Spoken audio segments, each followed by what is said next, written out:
Target kunjungan wisatawan domestik dan mancanegara ke Kabupaten Buleleng pada tahun 2025 terlampaui.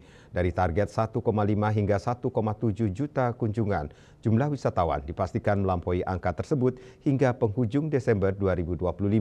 Peningkatan ini didorong oleh kunjungan kapal pesiar melalui pelabuhan Celukan Bawang dan momentum libur Natal dan Tahun Baru.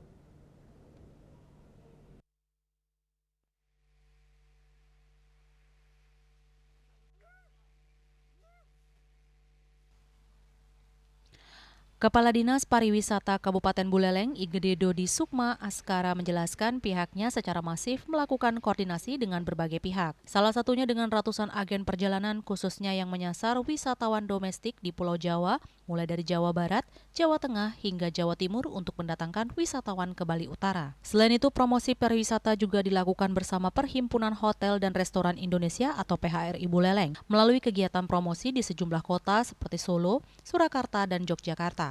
Upaya ini diharapkan memberi dampak besar terhadap peningkatan kunjungan wisatawan domestik ke Buleleng. Bulan Desember ini kita masih ada kapal pesiar yang kemarin genting itu membawa 4.000 lebih. Kemudian juga ada 3 lagi kapal pesiar di bulan Desember ini akan merapat. Kemudian juga ada fixed season masa liburan di Natal dan Tahun Baru. Ini yang akan mendongkrak kunjungan sehingga kami optimis 1,7 wisatawan domestik dan mancanegara itu akan tercapai ya.